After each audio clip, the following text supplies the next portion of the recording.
तो हमने एक पिछले वीडियो में आपसे बात किया था फेडरलिज्म का, फेडरल सिस्टम का, और हमने उसमें देखा कि दो जो संवैधानिक केंद्र हैं कि एक केंद्र सरकार और एक राज्य, जब दोनों केंद्र संविधान से अधिकार लेते हैं तो उसमें हमने डिटेल जो है उसमें बात किया था कि फेडरल सिस्टम क्या है। आइए हम जो है बात करते हैं सहकारी संघवाद, कोऑपरेटिव फेडरलिज्म क्या है। तो देखिए, कोऑपरेटिव फेडरलिज्म का मतलब है कि जो संघवाद है वो संविधान के द्वारा तय होता है कि संविधान जब केंद्र और राज्य के बीच में अधिकार बांट दे तो वो तो संघ हो गया, फेडरल हो गया सिस्टम।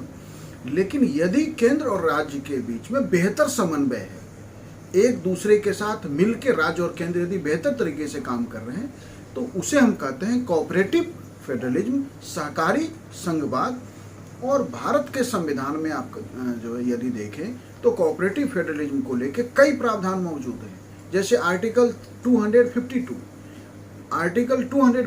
के अंतर्गत दो या दो से अधिक राज्य सूची के किसी भी विषय पे जो है ऐसा प्रस्ताव पारित कर सकते हैं, संकल्प रेजुलेशन पारित कर सकते हैं कि केंद्र उस पे, संसद उस पे कानून बनाए। तो यदि दो या दो से अधिक राज्य केंद्र सरकार से रिक्वेस्ट करे तो संसद राज्य सूची के विषय पे कानून बना सकता है। ये कोऑपरेटिव फेडरलिज्म का एग्जाम्पल है।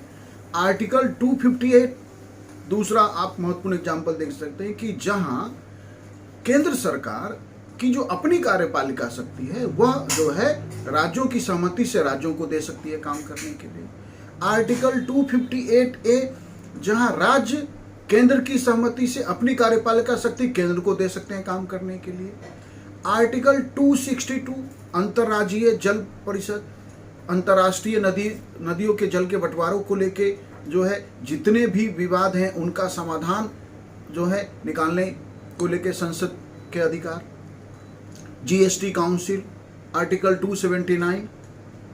आर्टिकल 280 में वित्त आयोग बनता है कि भारत सरकार, गवर्नमेंट ऑफ इंडिया जो भी रेवेन्यू जनरेट करती है उसका एक हिस्सा जो वर्तमान में 42% है वो राज्यों के साथ शेयर करती है।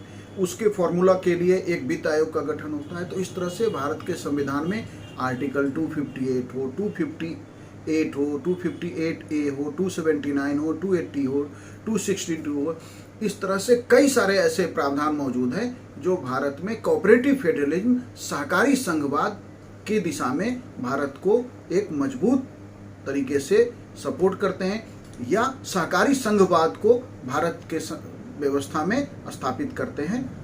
Thank you.